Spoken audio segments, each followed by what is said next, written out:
और दोस्तों स्वागत है आप सभी का उत्कर्ष ITI में।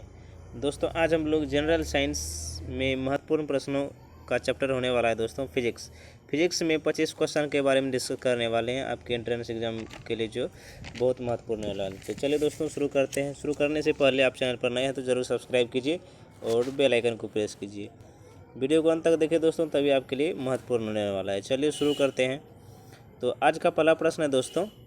पहला प्रश्न में है, यदि एक छड़ चुंबक को लंबाई में 3 भागों में काटा जाए तब कुल ध्रुवों की संख्या होगी। एक छड़ चुंबक को जो है कि 3 भागों में काटा जाता है, लंबाई को 3 भागों में काटा जाता है, तो उसमें ध्रुवों की संख्या कितनी होगी पूछा गया है। दोस्तों आप छड़ चुंबक जो एक छड़ चुंबक होता है उसमें 2 पॉइंट होता है दोस्तों, एक नॉर्थ होता है और एक साउथ होता है। तो आप एक छड़ में 2 ध्रुव हो जाते हैं। तो जब आप एक पूरी को जो है कि 3 लंबाई में जब काटेंगे, 3 लंबाई में जब इसको बांटेंगे तो एक हो जाएगा नॉर्थ साउथ, फिर जो है कि नॉर्थ साउथ हो जाएगा, फिर नॉर्थ साउथ हो जाएगा। तो कुल मिलाकर के आपके यहाँ पे जो है कि 6 ध्रुव हो जाते हैं। तो इस प्रश्न का सही जवाब हो जाएगा दोस्तों ऑप्शन नंबर डी जो है आपका सही जवाब हो जाएगा। कितने ध्रुव हो जाएंगे जब 3 भागों में आप काटेंगे तो 6 ध्रुव हो जाएगा। 6 ध्रुव हो जाएगा तो ऑप्शन नंबर डी इस प्रश्न का सही जवाब हो जाएगा दोस्तों। अगला प्रश्न में है दोस्तों, अगला प्रश्न में कहा गया है 3 ओम तथा 2 ओम के 2 तारों को क्रमशः समांतर क्रम में जोड़ा गया है। इसके बाद इस संयोजन को 4 प्रतिरोध के तीसरे तार के साथ श्रेणी क्रम में जोड़ा गया है। परिपथ को बैटरी लगाकर पूर्ण करने पर मुख्य धारा 0.5 एम्पियर होती है। 0.5 एम्पियर होती है। 2 ओम प्रतिरोध से प्रवाहित होने वाली धारा का मान होगा। तो दोस्तों यहाँ पे जो है कि यहाँ पे 2 ओम और 3 ओम तथा 2 ओम, 3 ओम और 2 ओम को जो है कि यहाँ पे समांतर क्रम में जोड़ा जाता है। 3 ओम और 2 ओम को जो है कि यहाँ पे समांतर क्रम में जोड़ा जाता है दोस्तों। यहाँ पे इस प्रकार ये 3 ओम हो जाएगा, 3 ओम, और नीचे वाला जो होगा वह हो जाएगा 2 ओम, 2 ओम। फिर यहाँ पे इसको जो है कि समांतर क्रम में, उसके बाद 4 ओम का जो प्रतिरोध है वह तीसरे तार में जो है कि श्रेणी क्रम में जोड़ा जाता है। वह तीसरे जो है कि श्रेणी क्रम में 4 ओम के प्रतिरोध को जोड़ा जाता है। इस प्रकार से जो है कि वहाँ पे जोड़ा जाता है, इस प्रकार से ऐसे जोड़ा जाता है वहाँ पे। तो वहाँ पे धारा प्रवाहित होती है, वहाँ पे धारा प्रवाहित होती है 0.5 एम्पियर की धारा प्रवाहित होती है। तो इसका कुल वोल्ट जो हो जाएगा, वोल्ट हो जाएगा इसका गुणा करने पर। इसका जब समतुल्य प्रतिरोध निकालेंगे, 3 ओम तथा 2 ओम का जब समतुल्य प्रतिरोध निकालेंगे तो हो जाएगा 3 गुणा 2 बटे 3 जोड़ 2। तो R1 इंटू R2 बटे R1 प्लस R2, इसका ये सूत्र हो जाता है। तो इसको करने पर हो जाएगा 6 बटे 5 ओम हो जाता है। तो 6 बटे 5 ओम इसका जब वोल्ट में जब निकालेंगे, धारा 0.5 एम्पियर धारा प्रवाहित होती है तो कुल इसका वोल्ट इसमें निकल जाता है। तो इसमें 0.5 एम्पियर की धारा प्रवाहित हो जाती है और समतुल्य प्रतिरोध होता है 6 बटे 5। तो ये पूरा कट करके हो जाएगा 0.6 वोल्ट हो जाता है, 0.6 वोल्ट हो जाता है, 0.6 वोल्ट। इसमें जो है कि 0.6 वोल्ट 2 ओम 3 ओम तथा 2 ओम के दोनों तारों से जो है कि 0.6 वोल्ट की धारा प्रवाहित होती है। तो 2 ओम के यहाँ पे पूछा गया है नीचे, तो 2 ओम के प्रतिरोध से प्रवाहित होने वाली धारा का मान। तो यहाँ पे हो जाएगा, तो यहाँ पे भाग दे देंगे 0.6 वोल्ट से जो है कि 2 ओम का प्रतिरोध से धारा प्रवाहित होती है। तो कितना हो जाएगा, इसको कटाएंगे जब तो 0.3 एम्पियर की धारा जो है कि प्रवाहित होती है, 0.3 एम्पियर की धारा प्रवाहित होती है। तो इस प्रश्न का सही जवाब हो जाएगा दोस्तों ऑप्शन नंबर सी, 0.3 एम्पियर की धारा प्रवाहित होती है। ऑप्शन नंबर सी जो है सही जवाब हो जाएगा दोस्तों। अगला प्रश्न में है दोस्तों का, इसमें कहा गया m द्रव्यमान का एक पिंड v वेग से एक दीवार से टकराता है और इसी चाल से वापस आता है। तो पिंड के संवेग में परिवर्तन क्या होगा। तो पिंड जो है कि यहाँ पे तो संवेग हो जाता है, तो संवेग का सूत्र होता है तो द्रव्यमान, संवेग का सूत्र हो जाता है द्रव्यमान यानी m, द्रव्यमान गुना वेग, तो वेग v, वेग भी। तो संवेग हो जाता है एम भी हो जाता है, इसका सूत्र एम भी हो जाता है, द्रव्यमान गुना वेग एम भी मास इंटू वेलोसिटी इसका सूत्र होता है। तो यहाँ पे द्रव्यमान जो है एम द्रव्यमान अभी वेग जो दीवार से टकराता है, तो इसका पहला हो गया एम भी जो है कि दीवार से टकराता है। अब फिर जब वापस आ जाता है तो इसमें माइनस होगा, तो माइनस में फिर कितना आता है, तो माइनस में फिर जो है कि वही सेम द्रव्यमान और सेम वेग से फिर वापस आ जाता है, इसी चाल से और इसी द्रव्यमान से के साथ फिर वापस आ जाता है, तो संवेग में परिवर्तन। तो यही हो जाएगा, तो एम भी माइनस फिर ब्रैकेट में एम भी, तो ये हो जाएगा एम भी माइनस इंटू माइनस प्लस हो जाएगा, तो प्लस में फिर एम भी हो जाएगा। तो कुल मिलाकर के ये हो जाएगा 2m भी जो है कि जब वापस आ जाता है तो संवेग में परिवर्तन का मान हो जाएगा 2m भी हो जाएगा, 2m भी। तो इस प्रश्न का सही जवाब जो है कि ऑप्शन नंबर सी जो है 2m भी इस प्रश्न का सही जवाब हो जाएगा दोस्तों। ऑप्शन नंबर सी 2m भी इस प्रश्न का सही जवाब हो जाएगा। अगला प्रश्न में दोस्तों, जब एक सितार के तार को छोड़ते हैं तब तार में यह तरंगें उत्पन्न होती है। तब तार में जो है कि कौन सी तरंगें उत्पन्न होती है, जब सितार के तार को छोड़ा जाता है तब तार में कौन सी तरंग उत्पन्न होती है। तो इस प्रश्न का सही जवाब हो जाएगा दोस्तों ऑप्शन नंबर बी अनुप्रस्थ तरंगें। कौन सा होता है, ऑप्शन नंबर बी इस प्रश्न का सही जवाब हो जाएगा, अनुप्रस्थ तरंगें उत्पन्न होती है दोस्तों।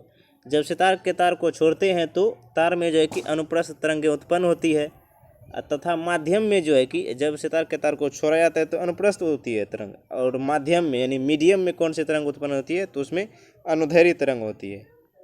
इसका मीडियम में अनुदैर्घ्य होगा और तार में कौन सी तरंग उत्पन्न हो जाएगी, तो अनुप्रस्थ हो जाएगी। ऑप्शन नंबर बी जो है दोस्तों इस प्रश्न का सही जवाब हो जाएगा। अगला प्रश्न में दोस्तों, अगला प्रश्न में कहा गया है 24 न्यूटन का कोई बल किसी वस्तु पर लगकर 12 मीटर पर सेकेंड स्क्वायर तथा दूसरी पर लगकर 6 मीटर पर सेकेंड स्क्वायर का त्वरण उत्पन्न करता है। यदि दोनों वस्तुएं एक साथ बांध दी जाए तो वह कितना बल उत्पन्न करेगी। यहाँ पे कुल न्यूटन यानी एफ बल का मान है 24 न्यूटन जो है, और पहला जो है पहला त्वरण है, पहला 12 मीटर पर सेकेंड स्क्वायर और दूसरा है 6 मीटर पर ये A2 हो गया और ये A1 हो गया, और यहाँ पे जो है कि 24 ये F1 हो गया, F1 हो गया। तो यहाँ पे जो हो जाएगा द्रव्यमान जब निकालेंगे, द्रव्यमान m1 जब निकालेंगे, जब इसका त्वरण 12 मीटर पर सेकेंड स्क्वायर होगा, तो ये हो जाएगा द्रव्यमान यानी m1 बराबर हो जाएगा तो F/m1 F/A1 हो जाएगा, F/A1। तो F का मान दोनों में वही है 24 न्यूटन बटे A1 का इसमें मान हो जाएगा 12 metre per second square, 12 metre per second square. तो हो जाएगा टोटल ये 2 kg हो जाएगा। यहाँ पे m1 का मान कितना आ गया, m1 का मान यहाँ पे 2 kg आ गया। अब जब m2 का वैल्यू जब निकालेंगे, m2 का वैल्यू तो वही हो जाएगा F यानी 24 न्यूटन बटे A2, त्वरण का दूसरा जो है कि यहाँ पे जो स्पीड दिया गया तो वो 6 मीटर पर सेकेंड स्क्वायर दिया गया है। तो यहाँ पे होगा 6 चौके 24 हो जाएगा, ये पे यहाँ पे 4 kg हो जाएगा, m2 का मान 4 kg हो जाएगा। अब फिर कहा गया कि दोनों वस्तुओं को जो है कि एक साथ बांध दिया जाता है, तो m1 प्लस m2 का मान कितना हो जाता है, तो m1 का मान हो गया 2 kg और m2 का मान हो जाता है 4 kg, m2 का मान हो गया 4 kg। तो दोनों को बांधने पर कितना हो गया, टोटल 6 kg हो गया। अब 6 kg हो जाने पर दोनों तब त्वरण क्या होगा, तब इसका जब दोनों को एक साथ बांध देने पर एक्सेलरेशन क्या हो जाएगा, एक्सेलरेशन हो जाएगा वह A बराबर हो जाएगा F/m हो जाएगा, F/m। तो टोटल F कितना है, 24 न्यूटन है, 24 न्यूटन बटे पूरा जो है कि m द्रव्यमान कितना हो गया, दोनों को जोड़ने पर वो हो गया 6 kg हो गया। तो इसको कटा देंगे तो 6 चौके 24, तो आ गया 4 metre per second square, 4 metre per second square आपका यहाँ पे त्वरण आ गया दोस्तों। तो वही लास्ट में जो कहा गया तो वह बल कितना त्वरण उत्पन्न करेगा, तो 4 मीटर पर सेकेंड स्क्वायर त्वरण उत्पन्न करेगा। तो इस प्रश्न का सही जवाब हो जाएगा दोस्तों option number B, 4 metre per second square. Option number B इस प्रश्न का सही जवाब हो जाएगा। अगला प्रश्न में दोस्तों, दाब इसमें नहीं मापा जा सकता है, दाब इसमें नहीं मापा जा सकता है, दाब यानी प्रेशर जो है इसमें नहीं मापा जा सकता है। तो इस प्रश्न का सही जवाब है दोस्तों ऑप्शन नंबर डी, किलोवाट घंटा, KW टी, के जी डब्ल्यू टी, तो किलोवाट घंटा में दाब नहीं मापा था। ऑप्शन नंबर डी सही जवाब हो जाएगा। अगला प्रश्न में दोस्तों, निम्नलिखित में से कौन सी वस्तु ज्योतिहीन नॉन लुमिनियस बॉडी है? ज्योतिहीन है, जिसका अपना प्रकाश नहीं है, तो वह कौन सी वस्तु है? तो इस प्रश्न का सही जवाब आएगा दोस्तों ऑप्शन नंबर डी पृथ्वी। ऑप्शन नंबर पृथ्वी, अर्थ जो है, इसके पास अपना प्रकाश नहीं है, यह ज्योतिहीन है। अगला प्रश्न है दोस्तों, अगला प्रश्न में मानव नेत्र में निकट दृष्टि दोष को दूर करने के लिए उपयोग में आने वाला लेंस होता है। निकट दृष्टि दोष को दूर करने के लिए उपयोग में आने वाला लेंस होता है। तो इस प्रश्न का सही जवाब है दोस्तों ऑप्शन नंबर बी अवतल लेंस। अवतल लेंस ऑप्शन नंबर बी सही जवाब हो जाएगा। अगला प्रश्न है दोस्तों, 15 सेंटीमीटर फोकसांतर वाले उत्तल लेंस से कितनी दूरी पर किसी वस्तु को रखा जाए कि उसका 3 गुना आवर्धित प्रतिबिंब प्राप्त हो सके? 3 गुना जो है कि आवर्धित प्रतिबिंब प्राप्त हो सके। यहाँ पे एफ का मान दिया हुआ है 15 सेंटीमीटर, एफ का मान 15 सेंटीमीटर, और एम बराबर हो जाता है एम बराबर वी बाई यू। तो इसमें जो है कि आवर्धित प्रतिबिंब यानी एम का मान जो है कि इसमें तीन गुना आवर्धित प्रतिबिंब कर रहा है, तो एम का मान 3 हो जाएगा, यहाँ पे वी बाई यू हो जाएगा। तो वी बराबर यहाँ हो गया वी बराबर 3u हो गया, वी बराबर 3u हो गया। तो यहाँ पे आपका जब सूत्र जो होता है लेंस सूत्र 1/f बराबर 1/v माइनस 1/u। जब इस पे जब बैठाएंगे तो लास्ट में आएगा दोस्तों, और लास्ट में आ जाएगा 3u बराबर -30, 3u बराबर -30। तो यहाँ पे u बराबर हो जाएगा -30/3, इसको जब कटा देंगे तो हो जाएगा u का मान आ जाता है 10 -10 में आ जाता है, -10 सेंटीमीटर आ गया u का मान। तो इस प्रश्न का सही जवाब हो जाएगा दोस्तों ऑप्शन नंबर ए जो है, ऑप्शन नंबर ए में 10 सेंटीमीटर, ऑप्शन नंबर ए में सही जवाब हो जाएगा दोस्तों, ऑप्शन नंबर ए में 10 सेंटीमीटर सही जवाब हो जाएगा। अगला प्रश्न में दोस्तों, इसमें कहा गया निम्न में से किसका प्रयोग सोलर सेल बनाने में नहीं किया जा सकता? सोलर सेल बनाने में जो है कि दोस्तों नहीं किया जा सकता है, सोलर सेल बनाने में नहीं किया जा सकता है। तो इस प्रश्न का सही जवाब है दोस्तों ऑप्शन नंबर बी प्लेटिनम का उपयोग जो है कि यहाँ पे सोलर सेल बनाने में नहीं किया जा सकता है। अगला सवाल है दोस्तों, अगला सवाल में ध्वनि ऊर्जा को विद्युत ऊर्जा में बदलने का साधन है। ध्वनि ऊर्जा को विद्युत ऊर्जा में बदलने का साधन है। तो इस प्रश्न का सही जवाब हो जाएगा दोस्तों option number B microphone. Option number B microphone इस प्रश्न का सही जवाब हो जाएगा, माइक्रोफोन। अगला प्रश्न में दोस्तों, किसी ठोस पदार्थ से एकांक द्रव्यमान को उसके गलनांक पर ठोस से द्रव में बदलने के लिए आवश्यक ऊष्मा को कहते हैं। तो इस प्रश्न का सही जवाब हो जाएगा दोस्तों, इस प्रश्न का सही जवाब हो जाएगा दोस्तों ऑप्शन नंबर बी ठोस के गलन की गुप्त ऊष्मा, ठोस के गलन की गुप्त ऊष्मा। तो इस प्रश्न का ऑप्शन नंबर बी सही जवाब हो जाएगा दोस्तों। अगला प्रश्न में दोस्तों, यह तथ्य कि धारा एक चुंबकीय क्षेत्र से संबंधित है इनके द्वारा खोजा गया है। धारा जो है कि चुंबकीय क्षेत्र से संबंधित है, यह किनके द्वारा खोजा गया है? तो option number A Oersted option number A सही जवाब हो जाएगा, ऑर्स्टेड ऑप्शन नंबर ए सही जवाब हो जाएगा दोस्तों। अगला प्रश्न में दोस्तों, सेकेंड पेंडुलम का आवर्तकाल होता है, सेकेंड पेंडुलम का आवर्तकाल होता है। तो इस प्रश्न का सही जवाब है दोस्तों ऑप्शन नंबर बी इस प्रश्न का 2 सेकंड। सेकेंड पेंडुलम का आवर्तकाल क्या होता है? 2 सेकंड होता है। ऑप्शन नंबर बी सही जवाब हो जाएगा दोस्तों, ऑप्शन नंबर बी सही जवाब हो जाएगा। अगला प्रश्न में दोस्तों, वायु में सुनी जा सकने वाली ध्वनि तरंग के आयाम की कोटि है। वायु में सुने जा सकने वाली ध्वनि तरंग के आयाम की कोटि है। तो इस प्रश्न का सही जवाब हो जाएगा दोस्तों option number D 10⁻⁻8 metre, 10⁻⁻8 metre. Option number D जो है आपका सही जवाब हो जाएगा इस प्रश्न का। अगला सवाल है दोस्तों, सभी तारे इस प्रकार गतिशील प्रतीत होते हैं, सभी तारे इस प्रकार गतिशील प्रतीत होते हैं। तो इस प्रश्न का सही जवाब दोस्तों ऑप्शन नंबर ए पश्चिम से पूर्व की ओर, पश्चिम से पूर्व की ओर, ऑप्शन नंबर ए सही जवाब हो जाएगा। अगला सवाल में है दोस्तों, धन किरण पुंज होती है, धन किरणपुंज होती है? तो इस प्रश्न का सही जवाब हो जाएगा दोस्तों ऑप्शन नंबर डी धनायन होती है। कौन सी होती है? धनायन होती है। ऑप्शन नंबर डी धन किरणपुंज धनायन होती है। ऑप्शन नंबर डी सही जवाब हो जाएगा। अगला सवाल में मानव आँख को दिखने वाली प्रकाश का तरंग दैर्घ्य है। मानव आँख को दिखने वाले प्रकाश का तरंग दैर्घ्य है। तो इस प्रश्न का सही जवाब है दोस्तों option number C 60 nm। 60 nm इस प्रश्न का सही जवाब हो जाएगा दोस्तों। 60 nm इस प्रश्न का सही जवाब हो जाएगा ऑप्शन नंबर सी। अगला प्रश्न है दोस्तों, निम्नलिखित में से प्रति चुंबकीय पदार्थ है। निम्नलिखित में से प्रति चुंबकीय पदार्थ है। तो इस प्रश्न का सही जवाब हो जाएगा दोस्तों ऑप्शन नंबर बी विस्मत। विस्मत इस प्रश्न का सही जवाब हो जाएगा ऑप्शन नंबर बी विस्मत। ऑप्शन नंबर बी विस्मत सही जवाब हो जाएगा। अगला प्रश्न है दोस्तों, तरंग के शीर्ष की ऊंचाई कहलाती है इसका।